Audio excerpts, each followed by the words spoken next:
இன்றைய விஷயம் கொஞ்சம் உணர்ச்சி மிகுந்தது, கொஞ்சம் கனமானது. இது ஒரு பேய் போல, யாரும் பார்க்க முடியாது, தொட முடியாது, ஆனால் ரொம்பவே கொள்ளும். அதுதான் தனிமை உணர்வு, லோன்லினஸ். நீங்கள் நிறைய பேருக்கு நடுவில் இருக்கிறீர்கள்.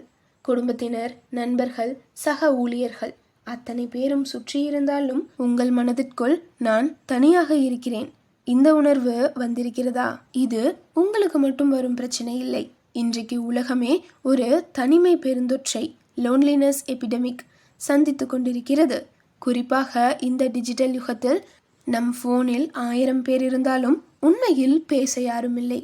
இந்த வீடியோவில் தனிமை உணர்வை எப்படி இனிமேலும் அடையாளம் காண்பது, அதன் அறிவியல் காரணங்கள் மற்றும் அதிலிருந்து மீள்வதற்கான 5 அற்புதமான உளவியல் மற்றும் பாரம்பரிய பயிற்சிகளை சொல்லித்தரப்போகிறேன். மேலும் தனிமையில் இருப்பது வெர்சஸ் தனிமை உணர்வு இரண்டுக்கும் உள்ள வேறுபாட்டை புரிந்து கொள்வோம். கடைசி வரை இருங்கள், ஏனென்றால் மனதை நிறைக்கும் ஒரு கிராட்டிடியூட் கேம். அதை செய்தால் உடனே உங்கள் உள்ளம் நிரம்பும். கிளாஸில் இருங்க. இந்த வீடியோவை மனதில் தனிமை சுமையை சுமக்கும் உங்கள் நண்பர்கள், உறவினர்கள் அனைவருக்கும் ஷேர் பண்ணுங்கள். ஆரம்பிப்போமா? முதலில் தனிமை உணர்வு என்பது வெறும் மனோபாவம் இல்லை. இது ஒரு உயிரியல் எச்சரிக்கை குறி, பயாலஜிக்கல் அலாரம் பெல். நவீன அறிவியல் சொல்கிறது, நம் மூளையில் உள்ள dorsal anterior cingulate cortex DACC இது உடல் வலியை பதிவு செய்யும் பகுதி. நாம் புறக்கணிக்கப்படும் போதோ தனிமையாக உணரும் போதோ இந்த பகுதியில் தான் செயல்பாடு அதிகரிக்கிறது. அதாவது தனிமை உணர்வு உங்கள் மூளைக்கு ஒரு காயத்திற்கு சமமான வலி. ஆச்சரியமாக இருக்கிறதா? இதனால் தான் தனிமையில் இருப்பவர்களுக்கு இதய நோய், இரத்த அழுத்தம், தூக்கமின்மை இவை அதிகம் வருகின்றன. ஒரு ஆய்வு சொல்கிறது, தொடர் தனிமை உணர்வு தினமும் 15 சிகரெட் புகைப்பதற்கு சமமான உடல் சேதத்தை ஏற்படுத்தும். சித்தா மருத்துவம் என்ன சொல்கிறது? சித்தா படி மனதின் இயக்கத்திற்கு காரணமானது மனோவாயு. இது வாத தோஷத்தின் ஒரு வடிவம். இந்த மனோவாயு சமநிலையற்று கீழ்நோக்கி இல்லாமல் மேல் நோக்கி விரிந்து சிதறும் போது மனதிற்கு ஆதரவு கிடைக்காமல் தனிமை உணர்வு வருகிறது. மேலும் ஆன்மாவின் 5 கவசங்களில் ஒன்றான மனோமய கோஷம் பாதிக்கப்படும் போது நாம் பிறருடன் இணைவதில் சிரமப்படுகிறோம். சுவாரஸ்யமான தகவல். முதலாவது, 2023ஆம் ஆண்டு WHO உலக சுகாதார அமைப்பு தனிமையை உலகளாவிய பொது சுகாதார அச்சுறுத்தல், குளோபல் பப்ளிக் ஹெல்த் த்ரெட் என்று அறிவித்தது. அதாவது இது சர்க்கரை நோய், இதய நோய் போன்று தீவிரமானது. ஆனால் இதற்கு மருந்து, மாத்திரை இல்லை. மருந்து நம் கைவசம் உள்ளது. இப்போ அந்த மருந்துகளை பார்ப்போம். பயிற்சி 1, கண்ணாடி முன் நின்று தன்னுடன் பேசுதல், மிரர் ஒர்க். நாம் தனிமையாக உணரும்போது மற்றவர்களிடமிருந்து வரும் அங்கீகாரத்திற்காக காத்திருக்கிறோம். ஆனால் உங்களிடமிருந்தே உங்களுக்கு முதல் அங்கீகாரம் வர வேண்டும். அது எப்படி செய்வது? முதலாவது, ஒரு கண்ணாடியின் முன் நில்லுங்கள். உங்கள் கண்களை பாருங்கள். இரண்டாவது, உங்கள் பெயரை சொல்லி இந்த 3 வாக்கியங்களை மெதுவாக சொல்லுங்கள். நான் இங்கே இருக்கிறேன். நான் பாதுகாப்பாக இருக்கிறேன். என் உணர்வுகள் செல்லுபடியாகும். நான் தனிமையாக உணர்வது தவறல்ல. நானே எனக்கு மிக சிறந்த துணை. நான் என்னை நேசிக்கிறேன். மூன்றாவது, 2 நிமிடங்கள் இதை செய்யவும். சுவாரஸ்யமான தகவல் 2. உளவியலில் இது செல்ஃப் அஃப்ரிமேஷன் தியரி எனப்படும். நீங்கள் உங்கள் பெயரை சொல்லி உங்கள் இருப்பை ஒப்புக்கொள்ளும் போது மூளையின் ப்ரீஃப்ரண்டல் கார்டெக்ஸ், முடிவெடுக்கும் பகுதி செயல்பட தொடங்கி டாலாவின் ஃபியர் சென்டரின் பதட்டத்தை குறைக்கிறது. இது 2 நிமிடத்தில் உங்கள் இதய துடிப்பை மெதுவாக்கும். காலையில் எழுந்ததும் முதல் 2 நிமிடம் கண்ணாடியில் உங்களை பார்த்து ஐ லவ் யூ என்று சொல்லுங்கள். முதலில் வித்தியாசமாக தோன்றும். ஆனால் 21 நாட்களில் அது உங்கள் உள்குரலாக, இன்னர் வாய்ஸாக மாறும். பயிற்சி 2, நன்றியுணர்வு எழுதும் பயிற்சி, கிராட்டிடியூட் ஜேர்னலிங். தனிமை உணர்வு வரும்போது நம் மனதில் என்னிடம் இல்லாதது யார் இல்லை என்பதே நிறைந்திருக்கும். இந்த பயிற்சி மனதை குறைவிலிருந்து, ஸ்கேரிலிருந்து மிகுதிக்கு, அபிடன்ஸுக்கு மாற்றுகிறது. எப்படி செய்வது? முதலில் ஒரு நோட்டும் பேனாவும் எடுத்துக்கொள்ளுங்கள். இரண்டாவது, இன்று நடந்த 3 விஷயங்களை எழுதுங்கள்.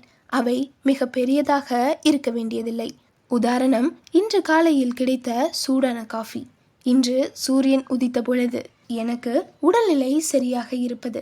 மூன்றாவது, ஒவ்வொரு விஷயத்திற்கும் பின்னும் இதற்கு நன்றி என்று எழுதுங்கள். சுவாரஸ்யமான தகவல் 3.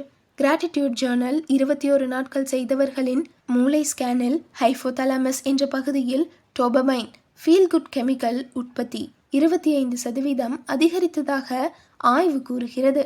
இதனால் மற்றவர்களை நாடாமல் நமக்குள் மகிழ்ச்சியின் ஆதாரத்தை கண்டுபிடிக்கிறோம். சவால்: இன்று இரவு தூங்கும் முன் 3 விஷயங்களை எழுதுங்கள். நாளை காலையில் எழுந்ததும் இதை மீண்டும் படித்து பாருங்கள். தனிமை உணர்வு எப்படி குறைகிறது என்று பார்ப்பீர்கள். பயிற்சி 3. இயற்கை சிகிச்சை கிரவுண்டிங் ஆர் எர்த்திங். நாம் தனிமையாக உணரும்போது நம்மை பூமியிலிருந்து துண்டிக்கப்பட்டதாக டிஸ்கனெக்டடாக உணர்கிறோம். அதற்கு உடல் பூர்வமான தீர்வு வெறும் கால்களில் புல் மீது நடப்பது. எப்படி செய்வது? முதலாவது, காலையில் 6 மணி முதல் 8 மணிக்குள் அல்லது மாலை சூரியன் மறையும் நேரத்தில் ஒரு பூங்கா அல்லது முற்றத்தில் வெறும் கால்களில் நில்லுங்கள். இரண்டாவது, 10 நிமிடங்கள் அமைதியாக நடக்கவும்.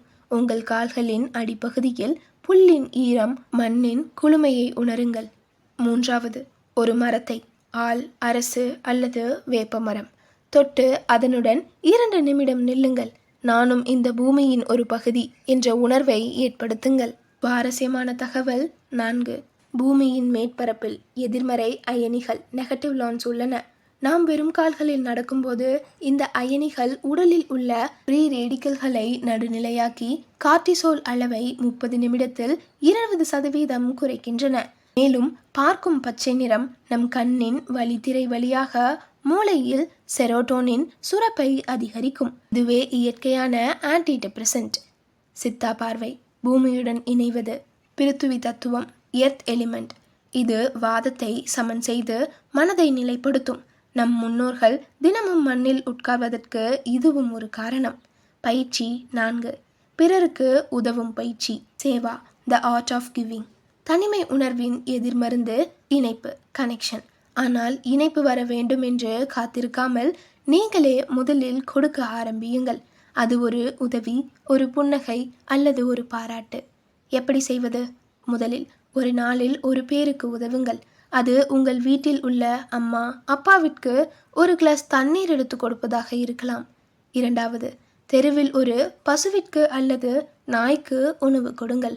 மூன்றாவது, ஒரு நண்பருக்கு நீங்கள் நன்றாக இருக்கிறீர்கள் என்று ஒரு மெசேஜ் அனுப்புங்கள். கொடுப்பதில் கவனம் செலுத்துங்கள். சுவாரஸ்யமான தகவல் 5. உளவியலில் இது ஹெல்பஸ் சைன் எனப்படும். நாம் உதவும்போது நம் மூளையின் ஆக்சிடோசின் பாண்டிங் ஹார்மோன் மற்றும் என்ட்ரோஃபின் பெயின் கில்லர் வெளியாகிறது. இது தனிமையை உடனே குறைத்து நாம் மதிப்புள்ளவர் என்ற உணர்வை தரும். மேலும் உங்கள் பிரச்சனைகளை மறந்து பிறரின் தேவைகளில் கவனம் செலுத்தும் போது உங்கள் பிரச்சனைகள் சிறிதாக தெரியும். சித்தர் பழமொழி: உண்பது நன்று, உண்பித்தல் மேலும் நன்று. பகிர்வதின் மூலம் நம் உயிர் சக்தி பிராணா புதுப்பிக்கப்படுகிறது. தனிமை என்பது உள்ளே சேர்ந்த கார்பன் டை ஆக்சைடு போல. இதை வெளியேற்ற நாம் மற்ற உயிர்களுடன் பிராணவாயுவை பகிர்ந்து கொள்ள வேண்டும். பயிற்சி 5. உலகத்தின் மீது அன்பை பரப்பும் தியானம் மெட்டா மெடிடேஷன் லவ்விங் கைண்ட்னஸ். தனிமை உணர்வு என்பது நாம் மற்றும் மற்றவர்கள் என்ற பிரிவிலிருந்து வருகிறது. இந்த பயிற்சி அந்த பிரிவை உடைத்து அனைவருடனும் நம்மை இணைக்கும். எப்படி செய்வது? முதலாவது, கண்களை மூடிக்கொண்டு 3 ஆழமான மூச்சை எடுக்கவும்.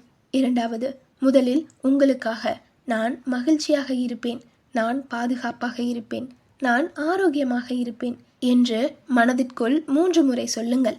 மூன்றாவது, பிறகு உங்கள் அன்பிற்குரிய ஒருவர், அம்மா, அப்பா, நண்பர், அவருக்காக இதையே சொல்லுங்கள். நான்காவது, பிறகு உங்களுக்கு மிகவும் பிடிக்காத ஒருவர், உங்களுக்கு மனக்கசப்பு உள்ளவர், அவருக்காகவும் இதையே சொல்லுங்கள். அவர்கள் மகிழ்ச்சியாக இருப்பார்கள்.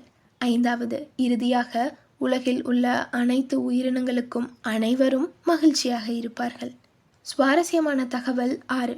இந்த மெட்டா தியானம் மூளையின் இன்சுலா, அனுதாப உணர்வு மையம் மற்றும் ஃப்ரண்டல் கார்டெக்ஸ் ஆகியவற்றை வலுப்படுத்துகிறது. தொடர்ந்து செய்தால் உங்கள் தனிமை உணர்வு அளவு 40% வரை குறையும் என்று நரம்பியல் ஆய்வுகள் சொல்கின்றன. ஏனெனில் நீங்கள் மற்றவர்களுக்கு மனதளவில் அன்பு அனுப்பும்போது உங்கள் மனதில் பிரிவு மறைந்து இணைப்பு உருவாகிறது. இந்த பயிற்சிகள் மிக சிறப்பாக வேலை செய்ய இந்த 3 விஷயங்களை உடனே நிறுத்துங்கள். முதலாவது, சமூக ஊடகங்களை அதிகம் உருட்டுவது, டூம் ஸ்க்ரோலிங். மற்றவர்களின் குறிப்பிடத்தக்க தருணங்கள், ஹைலைட் ரீல்ஸ் உங்களை இன்னும் அதிகமாக தனிமைப்படுத்தும். நீங்கள் ஒப்பீடு செய்யும்போது தனிமை உணர்வு 50% அதிகரிக்கும். இரண்டாவது, அறையில் இருட்டில் திரைச்சீலை இழுத்து வைத்திருப்பது. வெளிச்சம் இல்லாதது மூளையில் மெலட்டோனின் அதிகமாக சுரக்க வைக்கும். சோம்பலையும் தனிமையையும் அதிகரிக்கும். காலையில் 15 நிமிடம் சூரிய ஒளி பார்க்க வேண்டியது அவசியம். மூன்றாவது, தனிமையை எனது தனிமை என்று ஏற்றுக்கொள்ளுங்கள். நான் இப்படித்தான் என்று நினைப்பது ஒரு பொறி. உணர்வுகள் வருவதும் போவதும் இயற்கை. அதை உங்கள் அடையாளமாக மாற்றிக்கொள்ளாதீர்கள். Bonus 5-4-3-2-1 emergency grounding technique.